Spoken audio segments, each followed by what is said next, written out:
He appeared on the eastern edge of the marketplace at sunset, when crimson light poured through the arches, casting distorted shadows on the worn wooden stalls.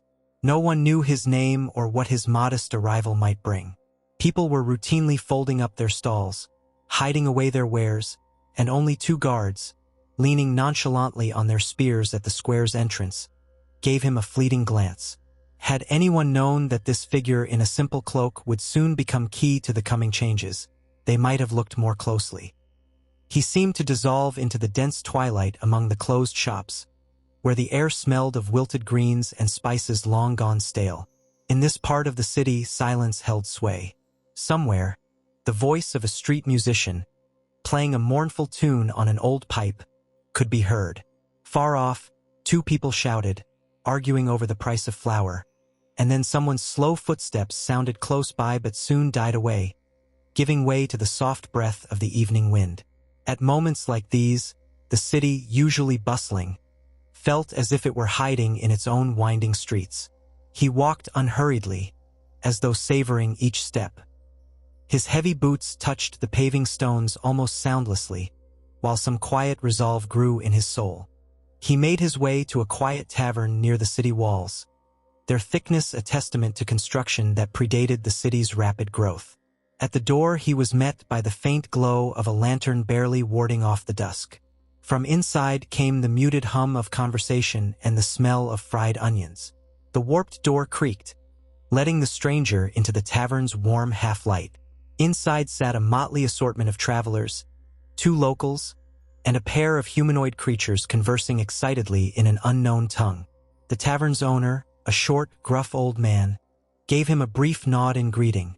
The newcomer answered with a short bow before settling at the far table. He projected fatigue, yet also a curious sense of calm. His cloak was sturdy but dusty. Perhaps he'd been traveling on foot for days. Beneath it was a simple tunic, and at his belt a worn dagger in its sheath.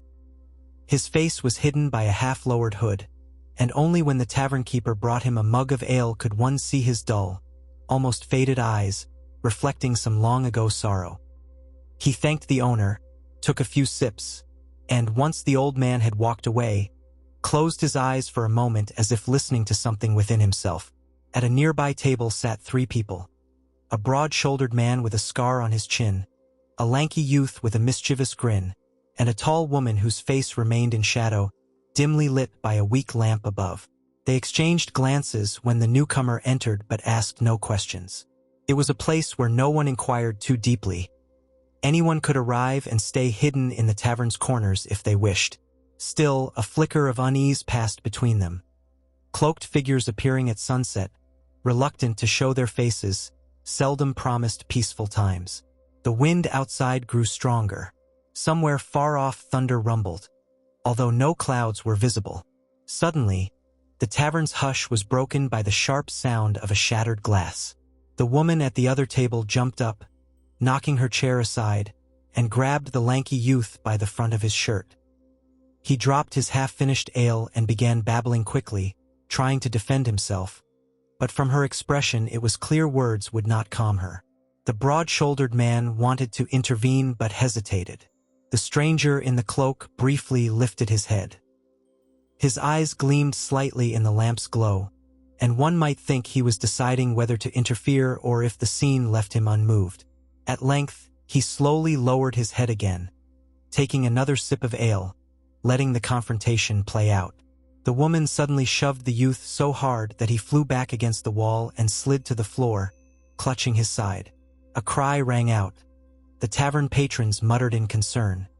Even the owner came rushing over to see what was happening. But the stranger did not move. Out of the corner of his eye, he saw the youth get to his feet, eyes full of desperation, a slender blade in hand, while the woman, breathing heavily, continued to pierce him with her gaze from the shadows. The air reeked of imminent bloodshed, yet something held them back from the killing blow, as if they feared the presence of some higher power witnessing their every move. The tension in the tavern was almost palpable, as if the air had turned thick. At last, the broad-shouldered man took a decisive step between them, glanced first at the youth, then at the woman, and croaked, "Remember the oath." Both froze, like a pair of wound-up mechanisms abruptly halted. In the words, "Remember the oath," lay a strange solemnity that would not allow a fight under these rafters. At those words, some kind of code phrase, the woman lowered her hands, and the youth sheathed his blade. Only then did the stranger in the cloak realize these three shared a secret, bound by a powerful vow. Still quietly seated, he kept his eyes on them. With a sigh of relief, the owner returned to the bar, grumbling under his breath about strange folk always turning up here. The group at the other table fell into a sullen silence. At last the woman sat down again, leaning forward and sinking her fingers into her intricately braided hair. The broad-shouldered man muttered that they needed to talk outside, so all three left through the tavern's back door. The stranger finished his ale, set 2 coins down, and made his way out. It was as if the near-bloody clash had cemented his determination. Stepping out into the night, he merged with the sounds of the wind and the faint jingle of signs swaying above worn-out storefronts. Narrow lanes ran alongside a massive stone wall, above which the outlines of mountains could be glimpsed. The city was built on multiple levels. The lower quarters lay in darkness, while the upper, wealthier areas shone brightly with torches and hovering magical orbs above their squares. From high above came the din of nighttime festivities and the subdued music of palace salons. But our story's protagonist was not heading for the grand gates. Skirting old warehouses, he slipped through a narrow walkway reeking of refuse and stagnant water. More than once, he skirted shadowy figures huddled at the walls with gnarled hands held out for alms. Some slept, wrapped in old sacks. Down here, beneath the city's main thoroughfares, gloom and neglect reigned, while up above, important matters were being decided. Each saw only their own world, cordoned off from the rest by the maze of streets and the city's unyielding stairways. But he knew his destination. He walked as if guided by an inner call, and when he reached a blank brick wall, which in the twilight revealed itself as an abandoned temple, he withdrew a tiny figurine from a concealed pocket and pressed some part of it. A soft grinding came from inside the wall, and a rectangular opening swung back to let him in. A stale smell clung to the cramped chamber within. The walls were clammy to the touch, lit only by the faint blue glow of a tiny crystal in his hand. This old temple had long been considered deserted. Its statues and stained-glass windows were gone, and locals claimed only rats and ghosts inhabited it now. The guard patrols tended to avoid the site. The townspeople preferred not to remember it was ever there. Yet some still knew secret ways to hidden halls. The flagstones creaked underfoot, and the echoes of his footsteps stretched out like an endless train of shadows. From time to time, the stranger peered into side corridors, only to see collapsed arches and lifeless columns coated in dust from countless years. At last, he entered a spacious hall. The sound of his steps changed. It echoed more distinctly, and the glow of his crystal revealed a ring of columns rising in the center. Beyond them, on a partly ruined altar, stood a slab of black marble. As he drew closer, running a hand across the uneven surface, he heard a soft rustling. From behind one of the columns emerged a figure in long, midnight blue robes. Its eyes glimmered like mirrors, and its hands remained hidden in roomy sleeves. There were no obvious emblems on the robe, save for a small embroidered spiral that was barely visible up close. This figure studied the newcomer in silence. He stood motionless as well. Their wordless meeting lasted several long seconds, and then the figure gave a small nod, seeming to acknowledge the stranger's right to be there. They walked around the altar and stopped at a mosaic on the floor, barely discernible in the dimness. It depicted a mysterious design, reminiscent of intertwining roads or rivers. A map, perhaps, or a cryptic symbol. The robed figure touched the stone with delicate fingers, and a faint ripple of bluish sparks suddenly flared. Light traveled along the channels in the design, as though breathing life into an ancient ritual. The stranger crouched, running his palm along the same lines, and under his touch the sparks intensified. He closed his eyes, listening for the barely detectable sound. Maybe the pulse of the earth's depths, maybe the echo of distant footsteps on stone corridors. The air grew dense, filled with the sense of hidden power. At last he raised his head, and his eyes glowed in an uncanny way. He spoke several unclear words, which sounded like a whispered wind rustling through old forest canopies. The robed figure murmured a brief phrase in the same language, then silence fell for a few seconds. It seemed both were measuring their thoughts against some unseen source of knowledge. When they spoke again, their voices were sharper, like echoes of those sparks dancing over the mosaic. Their speech, though unintelligible, signified mutual understanding, a confirmation of some shared pact. Then the glow began to fade, and the pattern on the floor died away. The stranger stood, and the robed figure did likewise, revealing it was not quite as tall as one might have thought. Yet within the hands hidden in those wide sleeves lay a potent energy no cloth could fully conceal. It felt as if the figure could command the stones or whip the very air into a vortex at will. Still, it did nothing, merely watched as the stranger headed for the exit. He knew their conversation was only the beginning of a complicated path that had brought him to the city. Whatever was spoken in the gloom of that forsaken temple was linked to a secret that would transform the fate of the kingdom. He felt a surge of energy but also the weight of responsibility. When he returned to the street, darkness had deepened further and the sparse torches barely lit the cramped alleys. Far off, a bell tolled midnight. He quietly passed back through the deserted marketplace, which only hours earlier had teemed with life. Now it lay abandoned, with nothing but scraps of cloth scattered about and ropes swaying forlornly in the wind. No one noticed as he again slipped into the labyrinth of streets. Before long, he arrived at a small potion shop, shut for the night, and deftly picked the lock in near silence. The stale aroma of herbs and lingering incense filled the interior. The pounding of his own heart was the only sound disturbing the complete hush. Grabbing a few vials from the shelves, he quickly leafed through a dog-eared register on the counter, then departed without leaving any sign of his intrusion. One might have supposed he was preparing for some dire deed, given his choice of potions, rare ingredients used in arcane rites. Without pause, he made his way to the western quarter of the city, where massive towers and the nobility's grand houses began. Yet before the upper watchman could spot him, he slipped under a half-lowered gate in a side alley. There, in a long-abandoned cellar, an old acquaintance awaited him. A man with a menacing scar across his face, a bandana, and a gaze brimming with resentment at the world.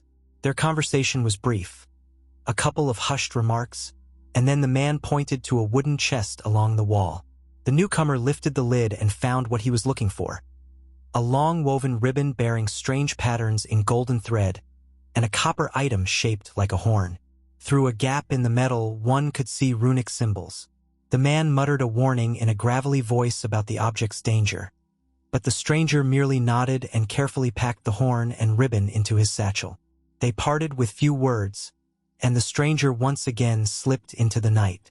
The towers and walls seemed to press down on him, yet he moved with certainty, as though well acquainted with every back street. When a faint crescent moon emerged, he arrived at a half-filled well with an iron grill.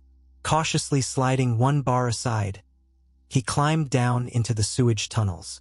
There, utter stillness reigned, occasionally interrupted by dripping water. A tangled web of brick passages, some collapsed, some frequented by smugglers or refugees from the city's laws, lay hidden beneath the streets. His goal was a secret room rumored to contain ancient scrolls. Legend had it they held the clue to lifting the dread curse looming over the realm. Walking through the darkness, he caught distant gusts of wind and the lapping of waves against the fortress walls.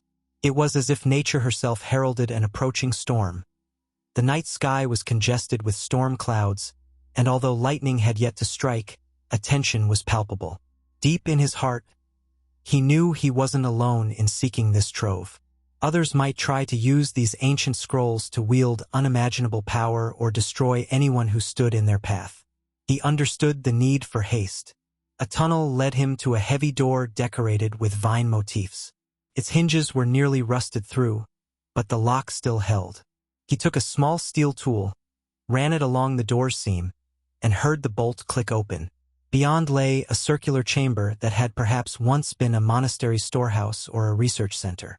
Dusty stone floors were strewn with fragments of frescoes.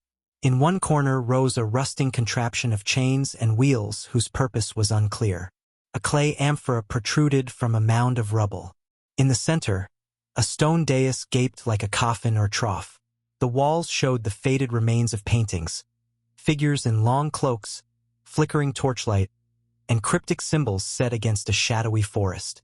Presumably, rituals once took place here but had long since been forgotten. The stranger slowly circled the chamber, scrutinizing everything. At last he noticed a narrow slot in the wall into which he could fit his hand. Feeling for a hidden lever, he pulled, and one of the panels shifted back, revealing a secret cache. Inside lay a bundle of rough cloth and 3 small scrolls stacked atop each other. Carefully, he opened one scroll to find a series of ancient characters, interspersed with strange diagrams. He recalled something similar from his time studying with northern hermits. He realized these symbols might unlock a colossal mystery or an unimaginable disaster. It would all depend on whose hands they fell into. Distant thunder rumbled, and the air around him began to quiver. It seemed the ground trembled, the canal water trembling in response. Perhaps it was just a laden wagon passing overhead, or maybe a warning of impending catastrophe. In any case, he didn't linger. Hiding the scrolls, he slipped back into the passage he'd come from, once again letting the tunnels engulf him like a night sea. His ascent to the surface was long, forcing him to clamber through cramped ducts and climb over fallen beams. Several times he froze at the sound of human voices, remaining in the shadows until they passed. At length he emerged onto a rickety stairway that led to a small door, which opened onto a forgotten courtyard in the city's depths, overgrown with weeds and devoid of lamplight. Lightning illuminated the wet stone walls, glinting off raindrops. The storm had arrived at last. The first heavy drops fell on the ground, and the air filled with the scent of damp earth and ozone. He realized he stood at the point of no return. Every artifact and scrap of knowledge pointed to a looming moment when he would have to reveal his true identity and purpose. What had begun as destiny's quiet whisper was now growing louder. In the distance, lights flickered among the city's quarters. Apparently someone in the upper district had noticed something amiss or sensed the power of ancient forces. The watchtowers were likely on alert. An army camped on the nearby plateau could be deployed at any moment. But he did not fear them. His truest fear lay in what might awaken within the kingdom itself if ancient magic slipped out of control. A lightning bolt lit up the sky in a diagonal slash. Thunder crashed, and the rain lashed the city with its full ferocity. He raised his hood, examining the walls that barred access to the upper city. Once, before the curse destabilized the balance of powers, these gates had been protected by wards. Now all that remained were faint, worn sigils. Yet even so, the gates were said to be formidable. Few could pass if evil dwelled in their hearts, perhaps because devout priests once maintained ceaseless incantations. However, with the city mired in intrigues and many priests dead or fallen to corruption, such wards had weakened. He halted before the gate, where sheets of rain pummeled his cloak and rivulets ran down his face. Beyond, voices and the clank of metal rang out. Likely a patrol. He had to decide. Attempt a stealthy approach or risk revealing his credentials if caught. Above, magical lights burned, revealing the silhouettes of guards. He knew he couldn't face an entire garrison alone, nor could he turn back. The clock was ticking. Each moment of downpour made the street slicker, turning it into a perilous flood. Footsteps sounded, followed by muffled shouts. It seemed someone had noticed movement by the gate. Lightning flashed, illuminating the scene. Several guards rushed forward, brandishing spears in his direction. In the same instant, the wall beside him groaned, and a section of masonry slid aside, offering a slim gap of light. Without hesitation he dove through, hearing the guards hollering orders behind him. With a crash, the stone block dropped back into place, sealing the corridor in darkness. Overhead, muffled blows echoed against the stone. The soldiers were desperately searching for a way in. He felt his way up a stone stairwell. The blue crystal that had served him before was almost spent now. he had to conserve its power. As he climbed higher, the air became drier and a faint draft blew from up ahead. This discreet passage might lead to some forgotten tower or an abandoned walkway. Reaching a small landing, he felt his stomach clench at the sight of a metal grate blocking the tunnel, with a narrow corridor beyond, rippling with strange lights. Touching the grate, he sensed a magical current. A barrier, he thought. Not a ward that repels evildoers, but one that warps the space around it. Peering through the dim corridor, he made out another person sitting on a stone bench. Hearing the faint stir, the figure lifted his head, revealing a weary, drawn face. A metal plate ringed his neck, some kind of magical restraint. A prisoner? The stranger wondered. The captive seemed to notice him and rose slightly, pressing a hand against the grate, whispering, "I knew someone would come." The words carried a sort of despairing relief. He tried to say more, but a sudden crack resounded overhead, sending bits of masonry raining down and forcing the newcomer to step back. A hidden mechanism engaged, and an extra stone slab slammed down, shutting him out. All he managed to see were the frightened eyes of the prisoner on the far side. The noise from above intensified. Presumably the guards had discovered alternative routes. He had to find a safe place quickly. Spinning around, he spotted a tall recess in the wall. Without delay, he pressed a protrusion and part of the stone slid aside, revealing another pathway. Feeling his way, he rushed forward as the echoes of pursuit loomed behind him. At length, the narrow corridor opened onto a small, dim room perched just under the tower's roof.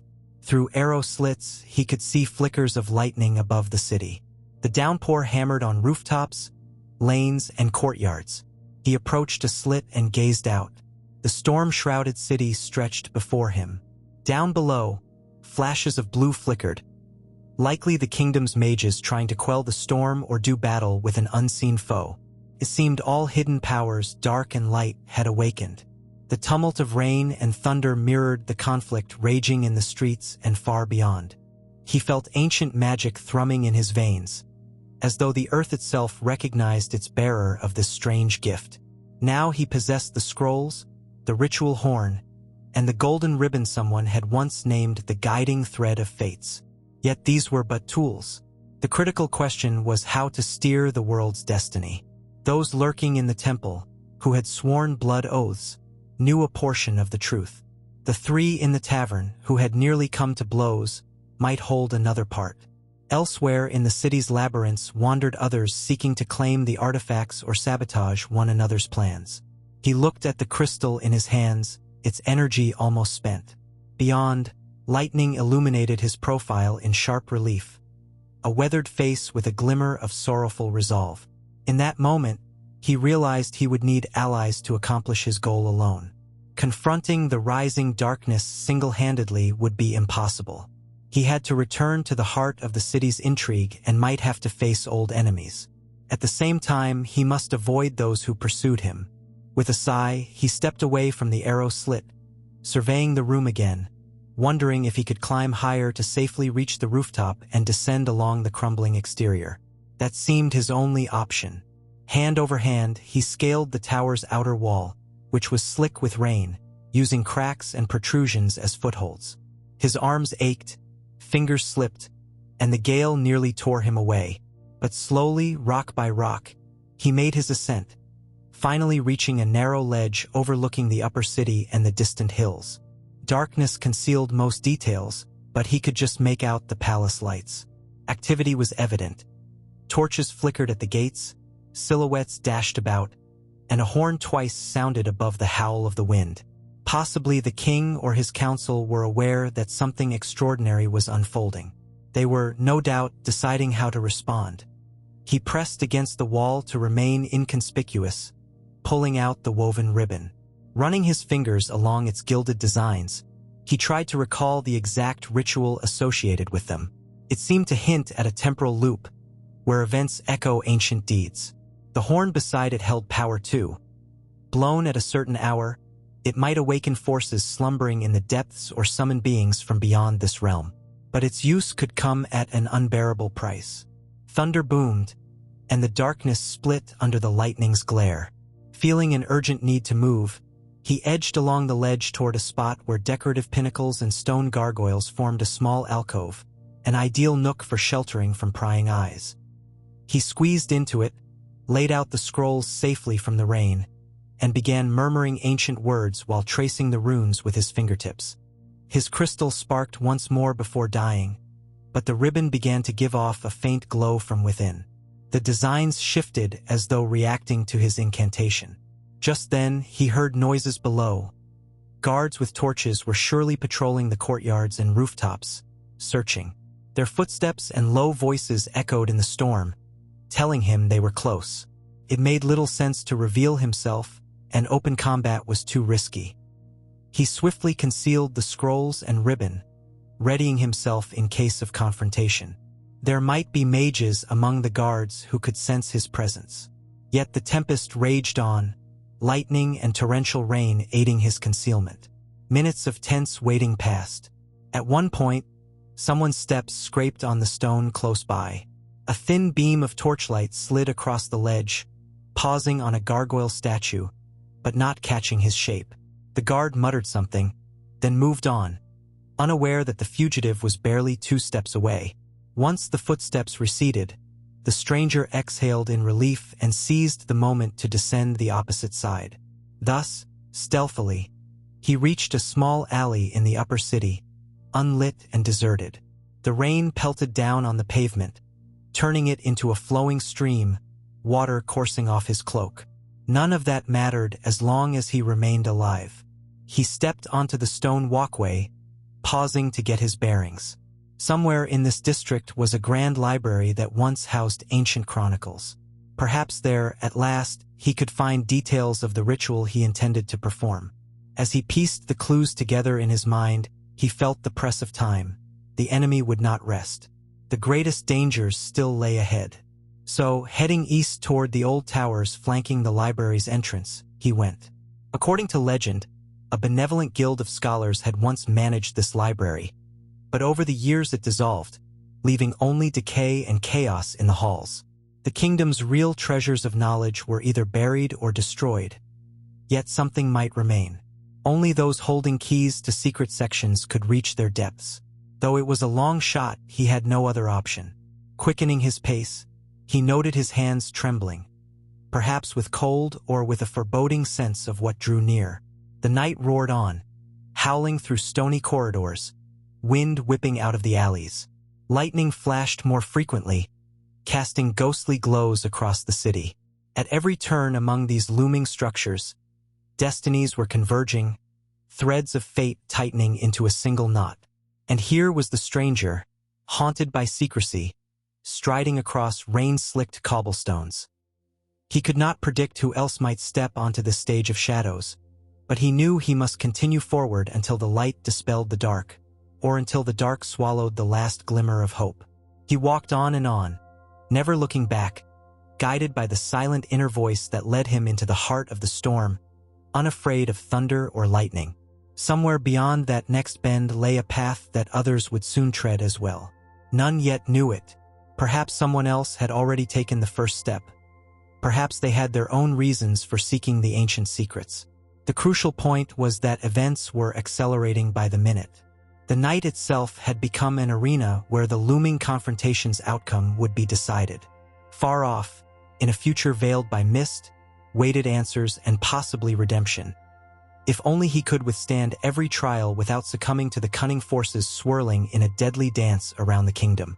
Night's rain pounded the streets relentlessly, drowning out footsteps and erasing the outlines of shadows. The stranger could no longer tell where the rushing rivulets ended and his thoughts began. So loud was the storm's din. The city seemed lost in a restless dream, roused only by the rumble of thunder. Behind him lay the towers and walls where soldiers searched for him. Ahead rose the road to the ancient library, where he hoped to find answers to his burning questions. He crossed a small stone bridge with curved railings that looked like gnarled beastly claws and emerged into a cramped alley whose walls nearly touched overhead. The rickety porch of one building jutted above the lane, providing a slight overhang against the rain. Under it stood an old woman in a faded headscarf, holding a lantern shielded by her hand. She gazed at his silhouette with a blank expression. What had brought her outside on such a night? Perhaps a missing relative or fear of thieves, driving her to protect what little she had. Their eyes met, a brief exchange between her faded gaze and his dark, strangely luminous eyes beneath the hood. Both recognized the solitude of their separate paths in this downpour. Then she averted her gaze and slipped back through a creaking door, as if refusing to question fate any further. He pressed on, hugging the walls to hide from the odd patrol that might roam even here, in the city's upper reaches. The rain hampered any pursuit but also weighed heavily on him. His cloak was soaked through, cold settling into his bones, and he had to protect his scrolls and relics. Fortunately, the documents and ritual horn were securely wrapped, and the golden ribbon seemed impervious to water. Its patterns still glowed under each lightning flash. At last, he reached a tall black metal fence behind which stood a building of intricate design. Turrets and arched windows, pointed doorways and heavy doors carved with bas-reliefs receded into the gloom, but flashes of lightning revealed the elaborate ornamentation. This was the library, constructed centuries ago, surviving war, dynastic upheaval, and plagues. Every stone radiated the memory of great minds who had shaped history. Even so, the edifice loomed imposingly, as though the sacred powers it once held protected it from ruin. He paused at the wrought iron gate set atop 3 stairs. It appeared locked, though there was no visible padlock, only a delicate spiral etched into the metal. He ran a hand over it, probing for any magical presence. In response, he felt a slight pulse, as if the metal were alive, followed by a sudden chill shooting through his wrist. The seal is active, he realized. I'll have to find another way in or use the ancient unlocking rite. But he only half remembered the ritual from sketches in old manuscripts, and time was running short. Drawing out the golden ribbon, he carefully wound it around his forearm. Its touch upon his skin roused a latent power. The designs gleamed, reflecting the lightning. He pressed his hand to the metal spiral, whispering a few words, phrases he hoped were the proper key.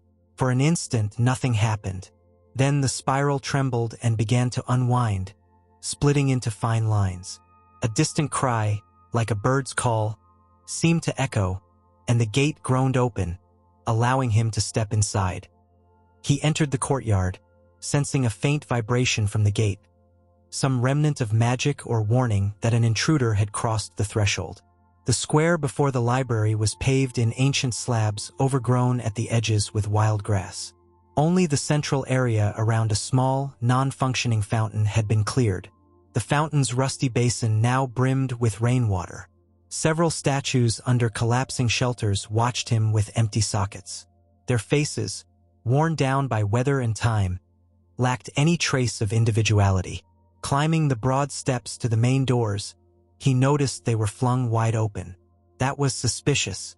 The building, though seemingly deserted, might attract various visitors. Someone else might already be here searching for hidden knowledge, or leaving the doors open as a trap. He entered quietly, hoping to remain undetected. The entrance hall lay in darkness, with a high ceiling lost above. Painted columns loomed phantom-like, and scraps of old parchment, dusty rags, and broken chairs lay everywhere. Shards of stained glass crunched underfoot, the remnants of grand windows. He paused, letting his eyes adjust to the gloom. Rain cascaded in thin streams through holes in the roof, forming puddles on the floor.